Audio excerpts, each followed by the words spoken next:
This happened during this weekend, me being in my early 30s and my GF in her late 20s. I was invited to a wedding ceremony of a colleague and could bring someone with me.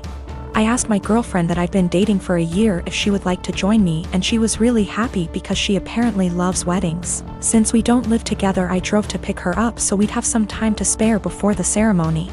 As she comes out, she looks really beautiful and has obviously put in time to fix her hair and makeup. She's also wearing an off-white dress that was rather ornate. As she got in, I told her that she looked stunning, but I asked if she could change to a different colored dress for the ceremony. I'm not one for etiquette by far, but one of the few things I have heard everywhere is that you should not wear a white dress to a wedding unless you're the bride. She became pretty upset and wanted to know what was wrong with her dress. I said that it would be inappropriate to wear a white or off-white dress unless you're the bride, and that it's like wedding law or something.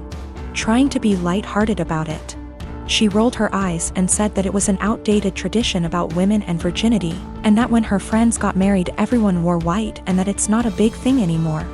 I told her that I don't know what the dress code is for this ceremony, but since it's not saying all white clothes, I still thought she should change to another color, but white or almost white, because my colleague was getting married and we had no idea how she felt about it. My GF became really upset and told me that I was trying to control what she was wearing and that it was abusive, which honestly made me really upset and hurt. I said something along the lines of, well, you shouldn't go to a wedding with an abuser then, and then I told her to off out of my car. She began to cry and wanted to apologize and give me a hug, but I just told her to get out, which she did. To clarify, we never left the driveway by her home. I did not drop her off in the middle of nowhere or anything like that. I drove off and she called and texted me a bunch. I answered, I don't want to talk right now, and then turned my phone off and attended the ceremony. The bride was the only one that was wearing white, so I feel as if my gut feeling was the right one. When I got home, my phone had blown up by texts from her and her best friend saying that I was being inconsiderate and controlling, and should apologize for my behavior. I vented to a few friends, most of them agreeing with me, but some have said that it was an asshole thing to tell her that she could not wear her dress, because it had nothing to do with me. I feel as if I was in the right since it was my colleague's wedding and it was better to be safe than sorry. But I'm also not sure if I was being an asshole about the situation. My girlfriend found out about the thread, don't know if she knew my handle, or just found it, and we talked over the phone. She apologized and I apologized, and it was a pretty good talk. She asked if she could come over, and I said no and that it would be best for us to go our separate ways. She got upset and asked why I wouldn't even try to work it out.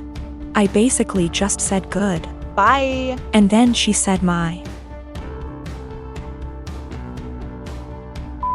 was small, which actually made me laugh after what had been a pretty mature conversation, and then she hung up. I'm pretty sad about it. She really made me feel happy. I was hurt, but if she did think I was being abusive, it would be the right thing to do. And if she did not think I was being abusive and said it anyways, I would not want to be with her. So anyways, I think things worked out for the best for us both. Boyfriend and I had been together for 6 years, work our day jobs together, and also run a side business together. He's my best friend, and despite managing to get past and through a lot together, he hasn't proposed. His family is starting to pressure us to get married, but he said he hasn't decided yet.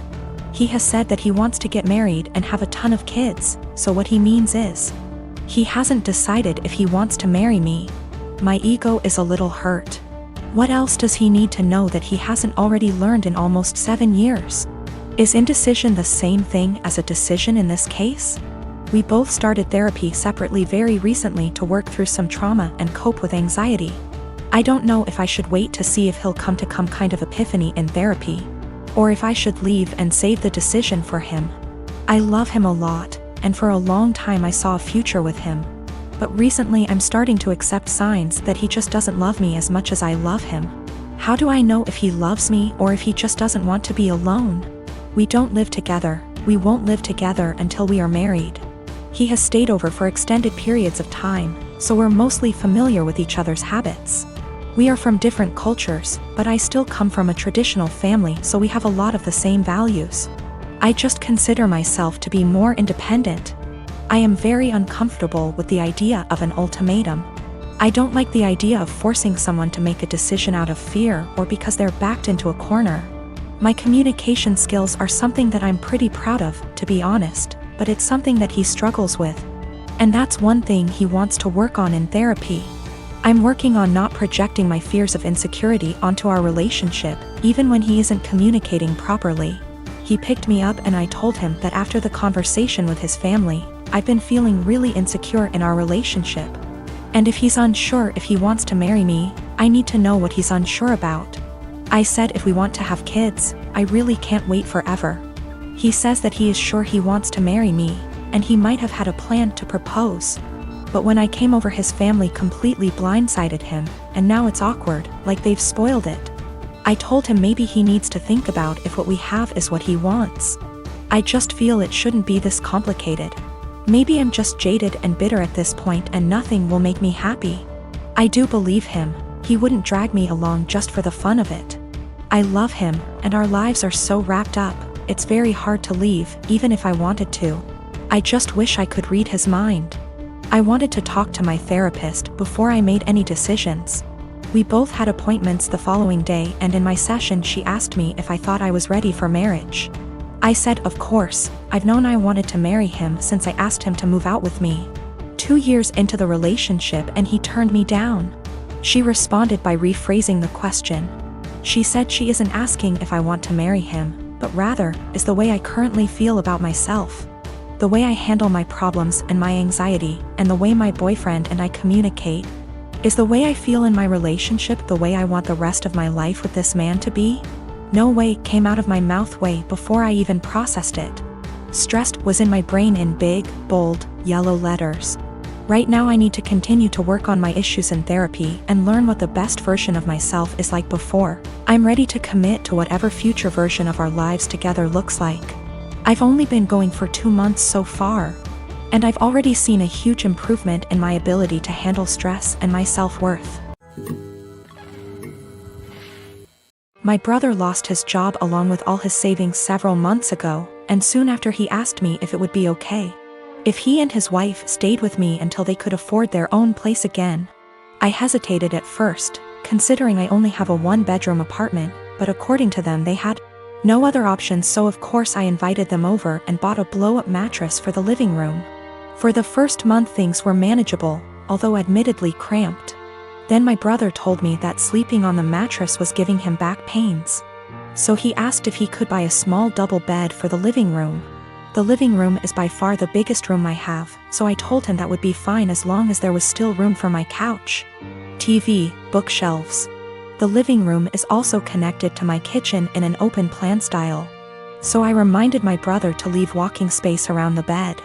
It's now been 2 months and things have gotten a lot worse. When they first moved in, I would still use the living room every day to unwind on the couch after work. Now whenever I go in, there's a strange vibe like I'm intruding. My brother and his wife are often sitting in bed together when I go in. I always knock and stare at me pointedly until I leave. Sometimes when I sit down they will directly ask me for some alone time and say they would like the room to themselves. This came to a head yesterday when my sister-in-law messaged me with a timetable she'd made of when it would be a good time for me to use the living room. The timetable basically says that they will allow me into the room for an hour each evening, plus 20 minutes around meal times. I basically shut her down instantly and told her there was no way I'd be following the timetable since in the end it's my apartment. She sent me back a huge message with a dozen paragraphs about how my constant presence was ruining her marriage with my brother and they feel like they have no privacy. I tried to talk this over with my brother that night, but when I got home neither my brother /SIL were talking to me. So he's clearly just as pissed. Today an Amazon parcel arrived for my brother with a lock for the living room door, which I told him there's absolutely no way I will allow him to install. My brother says I'm creepy for wanting constant access to where they sleep and he's insisting on installing the lock anyway. I am a 19-year-old man. On Thursday, a person I had a major crush on in high school, but who rejected me, messaged me out of the blue. She had never contacted me without my contacting her first. And at one point I realized she had had me blocked on social media, and so I found it odd that she was suddenly being friendly. After sending a couple of greetings / questions about how I've been, she said that she was going to have some people over and wanted to know if I would get the beer. The drinking age where we are is 19, and she and the people who were going to chill were all 18. The liquor stores in my area all card. I thought it was silly that my being a month older meant I could buy liquor and they couldn't, and so I said I would love to go. She said, "Thanks, I'll pick you up at 7. 7 o'clock rolled around, and she texted me to say she was in front of my house. I went out dressed and ready to chill with some people, and she drove me to the liquor store. When we got there, I asked what beer she wanted me to get, and she told me to get Budweiser. I hid my disappointment as well as I could, but it was her party, so I went in and bought 2 cases of 24. I got back in the car and said, "Let's party," and she was eerily quiet. I noticed that she wasn't driving towards her neighborhood, but rather back towards mine. I thought she had moved or something, but didn't want to press the issue. When she turned down my street, I finally figured it out. She was being purposefully vague about the invitation because she wanted me to get the beer. But she wanted a way out when she told me I wasn't actually invited in the first place.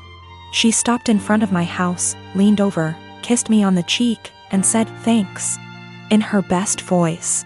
I deadpanned her and asked when she was going to tell me I wasn't invited. She feigned surprise and said that she never intended to invite me in the first place. I sat in silence for a long, awkward minute, picked up the beer, and walked towards my front door. She got out of her car and frantically tried to re-invite me to the party, but I told her that what she did was the most humiliating thing that ever happened to me. I opened my front door, slammed it a bit too hard, and came back to my room.